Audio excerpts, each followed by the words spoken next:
Climate Week is a great week. It's a great gathering of government, finance, and climate solutions. And we're here to talk about innovation and that intersection between policy and capital. And so each year, and this is now our third year doing this, each year we try to raise the bar. And so a couple of years ago, we did a happy hour. Last year, we did events at BDO. And this year, thank you to our hosts of Infor and most certainly our partners, Turtle. This would not be possible without them. So thank you to all of those partners. I'm a baseball guy. And so people often ask me, what inning are we in? And so for solar and wind, I think we're kind of in the third or fourth inning of transition.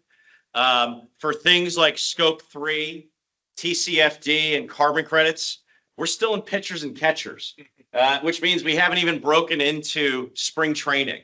And so what's exciting about this is we're about to see this flood of capital that is going to be focusing on lower borrowing costs, carbon reporting, and how do I achieve better net carbon?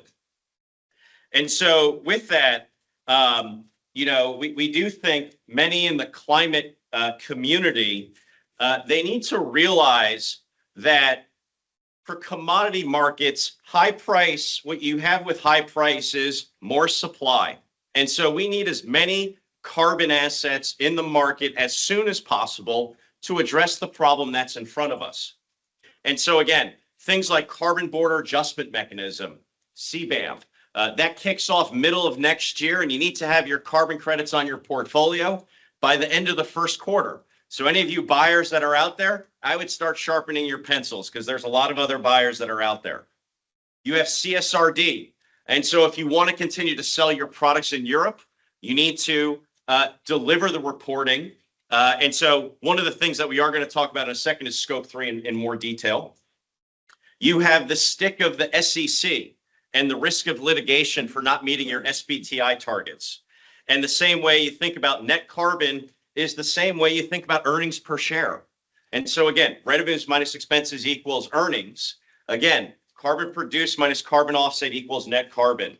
And so we are very much proponents of the climate community becoming much more institutional from a financial process standpoint. And so two things along that front that we're going to be announcing today. The first is we're releasing our Scope 3 tool. This is a decentralized tool that we call Constellation. Every node of suppliers upstream and downstream linking the data using digital IDs and wallets for real-time information movement. So now you know your net carbon, including all of your Scope 3. The second thing that we're going to be going over in more detail after we go through some panels is our regulated carbon credit policy. We've been very active in Washington, D.C. with members of House and Senate, Ag, Banking, Financial Services, all with the goal of creating regulated financial instruments to bring auditability, verifiability, and confidence. And so we're going to get into more detail on that shortly. But without further ado, we want to move it on to the panels. And so we have a great set of panels coming up. The first one's going to be on ag farming and food.